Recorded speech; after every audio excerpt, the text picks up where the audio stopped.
Bonjour à tous, j'espère que vous allez bien. On se retrouve aujourd'hui pour une nouvelle vidéo et on va parler ensemble de l'un des exercices finalement les plus fréquents quand on fait des études de droit.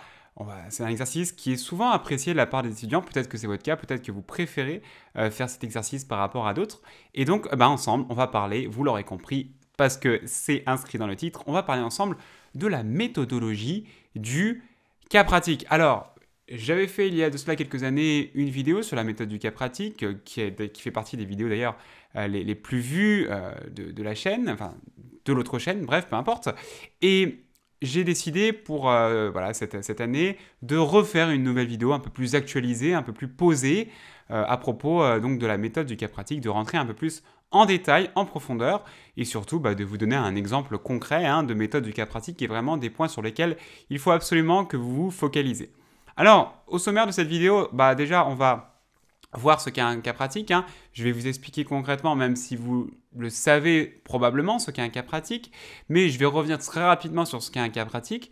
Je partagerai avec vous ensuite la méthodologie du cas pratique qui était appliquée dans le cadre de vos cours. Et puis enfin, je vous donnerai un exemple d'un cas pratique entièrement corrigé, c'est-à-dire que je vous donnerai un énoncé, et à partir de là, alors très simple, histoire de comprendre les bases du cas pratique, on partira à l'énoncé et ensuite je vous donnerai la correction du cas pratique. Alors, concernant cette méthodologie du cas pratique, il va y avoir donc tout un tas d'éléments que je vais donner dans le cadre de cette vidéo. Et si vous voulez retrouver ces différents éléments sous la forme d'un document PDF qui résume un peu tout ce que j'ai dit, vous pouvez le télécharger, ce PDF. Je mets le lien dans la description. Vous retrouverez la méthode du cas pratique, bien évidemment, plus le corrigé, la correction de l'exercice dont je vais parler en fin de vidéo. Voilà, donc ça, vous pouvez le retrouver dans la description. Vous téléchargez et puis c'est tout bon. Alors, concernant le cas pratique, donc première question qui se pose, c'est finalement, qu'est-ce que c'est qu'un cas pratique? Un cas pratique, concrètement, c'est, vous allez vous retrouver un peu dans la peau d'un avocat, dans la peau d'un juge, c'est-à-dire un avocat qui va avoir un cas qui va lui être soumis, un client qui va venir frapper à sa porte et qui va venir lui apporter une situation de fait, c'est-à-dire qu'il va se produire des choses et donc vous allez devoir résoudre ce problème, le cas qui vous est soumis. Donc c'est une situation de fait, c'est-à-dire que il y a des choses qui vont se passer. On verra tout à l'heure avec l'énoncé, mais typiquement, il y a deux personnes qui se sont mariées, il y en a un qui trompe l'autre, et donc l'autre il n'est pas content, qu'est-ce qu'il peut faire, etc. Par exemple, ça c'est un cas pratique. Mais bien évidemment, la vie, il y a une multitude de situations possibles, et possiblement une multitude de situations pour un cas pratique.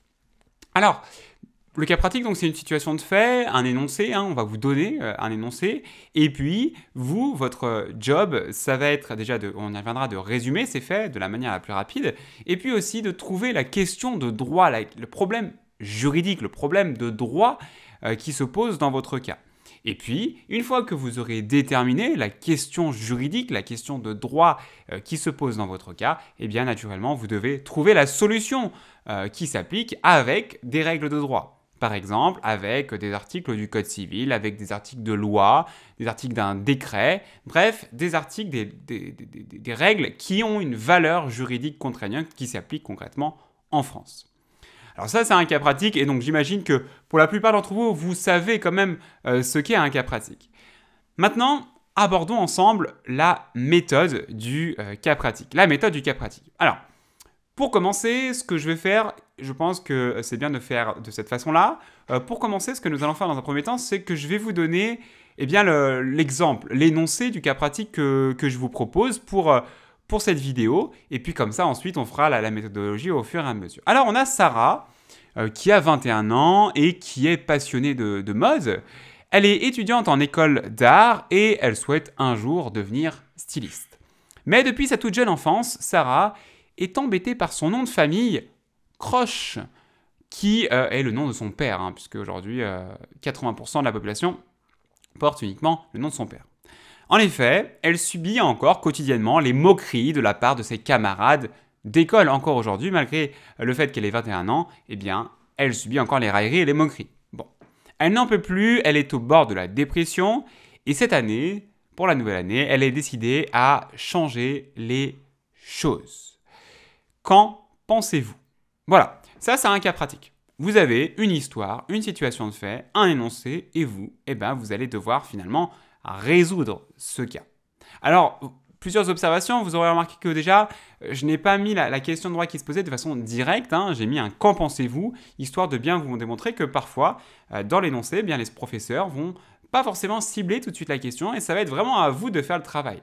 Bon, en l'occurrence, on y reviendra tout à l'heure, mais le « qu'en pensez-vous » induit la question du changement de prénom ou du changement de nom en fonction de la situation que l'on va évoquer. Voilà, donc on a notre énoncé, et maintenant, je vais partager avec vous la méthode du cas pratique. Première étape de la méthode du cas pratique, il va s'agir de devoir faire un résumé des faits. Si je reprends le cas pratique, enfin l'énoncé, on a Sarah qui a 21 ans, qui est passionnée de mode, etc. Il faut uniquement sélectionner les faits pertinents, les faits importants du cas pratique. Puisque, comme je vous l'ai dit, il faut que ça soit un résumé des faits. Trop d'étudiants, et ça je le vois en partiel, etc., trop d'étudiants perdent du temps avec le résumé des faits, me font des résumés des faits qui font 10 lignes, alors qu'en réalité, c'est pas ce qui nous intéresse, le résumé des faits. Je vais être honnête avec vous, dans la plupart des cas, on regarde s'il est bien là, on le survole rapidement, et on passe surtout à ce qui est important, à la question de droit. Parce que nous, les faits, on les a, tout comme vous. Ce qui va faire la différence, et ce qui va vous noter, c'est vraiment la question de droit et le reste du raisonnement. Donc forcément, focalisez-vous surtout sur les faits pertinents et ne perdez pas de temps. Par exemple, si je reprends l'énoncé, Sarah a 21 ans et elle est passionnée de mode. On s'en fiche de savoir qu'elle est passionnée de mode. Qu'elle ait 21 ans, ça peut avoir son incidence, mais qu'elle soit passionnée de mode, mais on s'en fiche. Idem, qu'elle soit étudiante en école d'art et qu'elle souhaite devenir styliste, on s'en fiche. Ça, on s'en fiche. Donc tous ces éléments, ça squeeze lors de votre résumé des faits sur votre copie. Voilà, donc, comme je vous l'ai dit, le résumé des faits, c'est un résumé des faits, il doit apparaître. Et en plus du résumé des faits, certains professeurs, alors c'est pas tous, ça va vraiment dépendre de la méthodologie qui est attendue par votre professeur, certains professeurs exigent une qualification juridique des faits, c'est-à-dire, oula, il est en train de pleuvoir de façon totalement inopinée, c'est pour ça que j'entendais des gouttes à ma pluie, une goutte à ma fenêtre, des gouttes à ma fenêtre, je disais que certains professeurs exigent une qualification juridique des faits. Donc ça veut dire que vous devez, à partir des faits que vous avez, vous devez faire en sorte que ces faits rentrent dans des catégories juridiques. D'accord ? Si on reprend par exemple l'exemple de l'énoncé, Sarah donc, est une femme, on pourrait mettre une femme par exemple, une femme majeure, puisque Sarah a 21 ans, une femme majeure est embêtée par son nom de famille, voilà, catégorie juridique, elle subit des railleries, voilà, résumé des faits, c'est fini. Donc vous voyez que, alors vraiment sur la qualification juridique des faits, ça va vraiment dépendre la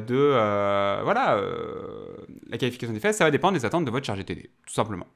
Voilà. Ou chargé de CM, mais ça va dépendre, il y en a qui vont l'exiger, d'autres non. Bon, à vous de voir avec votre professeur, ce sera le mieux. Ensuite, deuxième étape de la méthodologie du cas pratique, c'est la question de droit. La question de droit, c'est la question juridique, la question de droit qui est posée dans votre cas. Et ça, je le vois, parce que là, ce matin, j'ai corrigé des copies, d'ailleurs.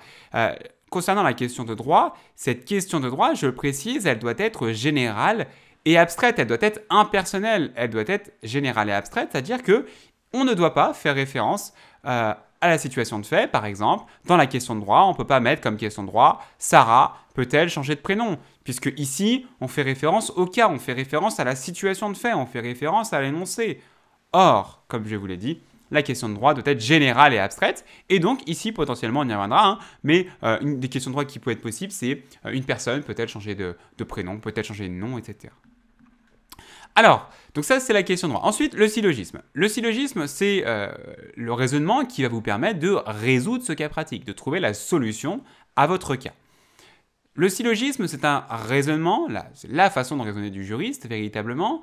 Et le syllogisme juridique, en l'occurrence, c'est un raisonnement déductif. C'est-à-dire qu'on va avoir deux choses qu'on va affirmer, et à partir de ces deux choses-là, on va en déduire une solution. C'est un raisonnement déductif. On déduit. Et c'est un raisonnement qui se déroule en 3 étapes. La majeure, la mineure et la conclusion. Majeure, mineure, conclusion. Concernant la majeure. Dans la majeure, vous devez faire apparaître la règle de droit, c'est-à-dire la règle que vous allez utiliser pour trouver la solution.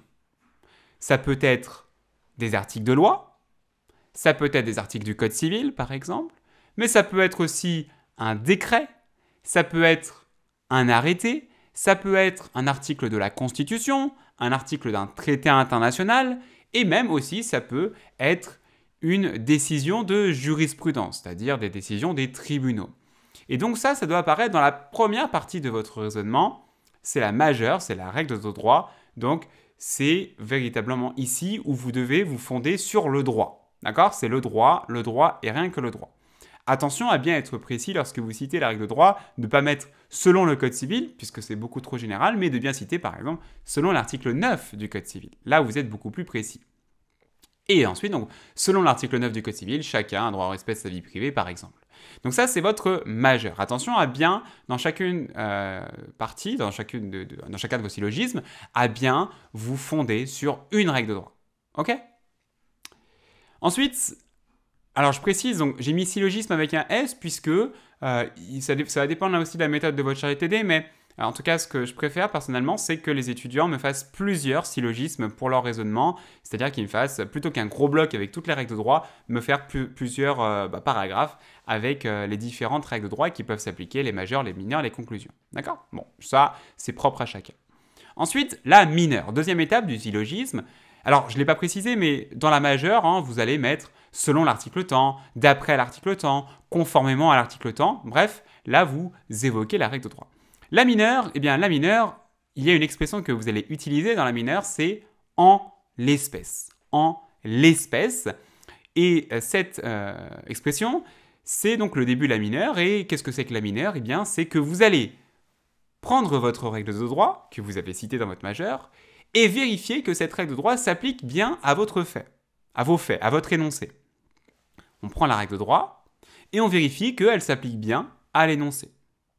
D'accord? C'est la confrontation entre la règle de droit, la majeure, et l'énoncé, les faits.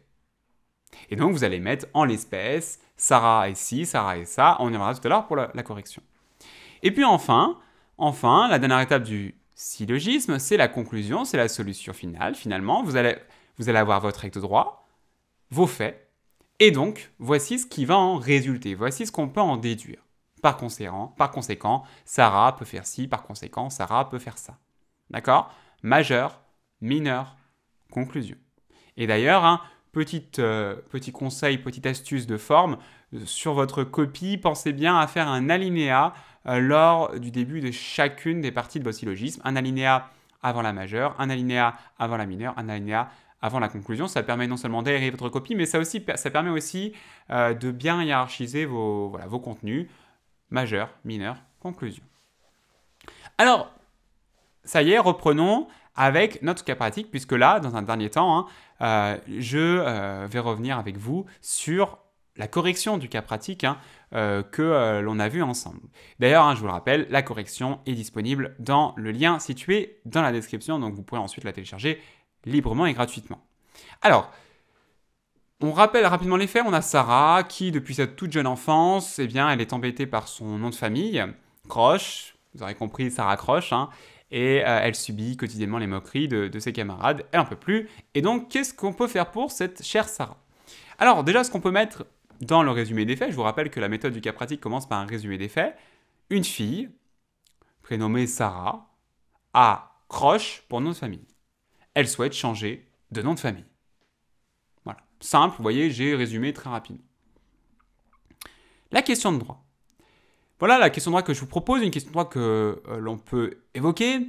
Une personne dont l'association entre le prénom et le nom de famille a un caractère ridicule, puisque c'est le cas, association entre le prénom Sarah et le nom de famille Croche a un caractère ridicule, peut-elle procéder au changement de son nom de famille? Voilà, question de droit. Donc vous voyez, je n'ai pas fait de référence à Sarah, j'ai juste été général et abstrait pour viser toutes les situations. Alors, concernant le syllogisme, voilà la correction du cas pratique que je peux vous donner. Donc, 3 étapes concernant le syllogisme. Alors, j'ai fait qu'un seul syllogisme parce que j'ai pas voulu rentrer dans le détail. On aurait pu faire d'autres syllogismes sur d'autres points, mais je me concentre sur l'essentiel. C'est juste pour que vous compreniez la méthode. Ici, on a donc 3 étapes, 3 alinéas avec majeur, mineur, conclusion. Vous voyez que ça saute aux yeux. Alors, ici, il fallait principalement se fonder sur la question du changement de nom de famille qui est envisagé par l'article 61 du Code civil. Et je l'ai résumé, l'article 61 du Code civil, parce que ça ne sert à rien de mettre entre guillemets. Si vous pouvez résumer, c'est mieux dans votre majeur. Donc, en article, en règle de droit, j'ai mis que selon l'article 61 du Code civil, toute personne peut changer de nom de famille si elle justifie d'un intérêt légitime. Voilà, c'est la règle. Pour changer de nom de famille, il faut un intérêt légitime. Alors, donc, toute la question va être de savoir, ça c'est votre règle de droit. La mineure, maintenant, je vous rappelle, la mineure, c'est appliquer la règle de droit aux faits. C'est-à-dire, est-ce que notre règle de droit s'applique aux faits, à notre énoncé. Donc, on va reprendre la règle de droit, finalement, indirectement, dans l'énoncé. On va reprendre les faits et on va voir si ça rentre dans la règle de droit. En l'espèce, on rappelle le point problématique, le nom de famille de Sarah et Croche. On rappelle rapidement l'énoncé. L'association du prénom Sarah avec son nom Croche a un caractère ridicule. Alors attention, il ne suffit pas de dire que c'est un caractère ridicule, il faut justifier pourquoi c'est un caractère ridicule, pourquoi selon vous c'est un caractère ridicule. Car, voilà, j'explique très rapidement, cela forme l'expression Sarah Croche. Donc là, on a expliqué pourquoi il y a un caractère ridicule. On comprend tout de suite, Sarah Croche, c'est pas très élogieux, on va dire. Et cela lui cause des moqueries et des railleries, et cela lui porte préjudice parce qu'elle est au bord de la dépression à cause de cette situation.